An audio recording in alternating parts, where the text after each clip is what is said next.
Okay, good morning guys. Ah,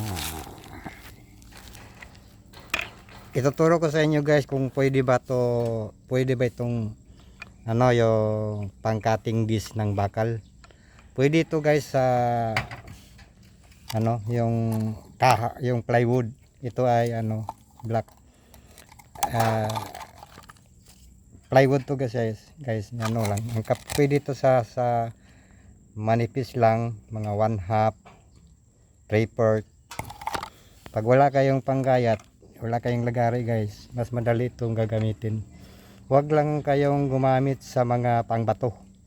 Ang pangbato guys ay sumisikip din, mas delikado. Ito ay safety kayo dito sa pang lagaring bakal.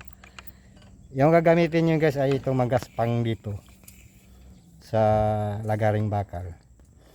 Ito, subukan natin guys kung pwede ito. Mausok lang. Ang kanto siya.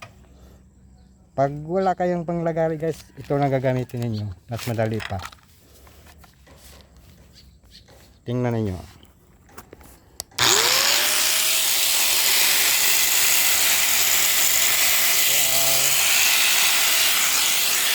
Pang demo lang ito guys, pang demo. Yung try ko na ito. Pwede ito siya guys, tingnan niyo.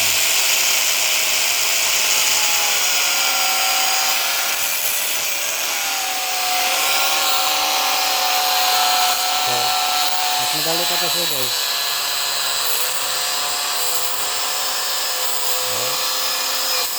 Masok lang siya guys, pero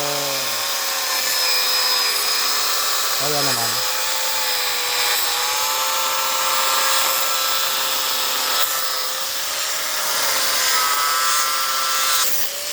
Ikan walay.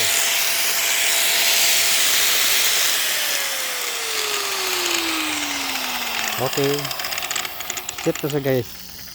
Pag wala kayong lagaring bakal, wala kayong lagaring pangkahoy, pwede na to siya gagamitin niyo. Pero wala pang to kung pwede pa to siya gagamitin. Pwede to siya guys. Huwag lang kayong gumamit sa mga yung pangbato na pang-cutting. Mas delikado to, sumisikip dito. Ito ay kakainin yung gilid ng plywood. Yan.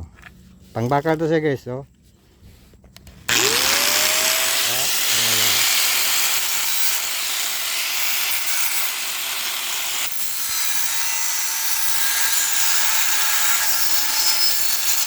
Pwede to siya guys. Plywood. Nada.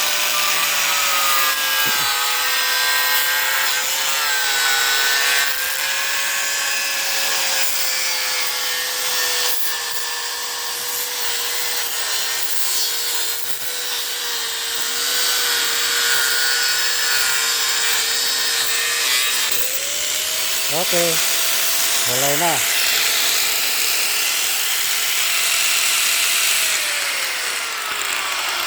Okay guys. Okay, tapos na ang pag-demo natin sa paano magayat ng plywood kung wala kayong pangkahoy na pang lagari. Ito pwede na to guys. Makatulong na to sa inyo. Pag wala kayong pwede naman to yung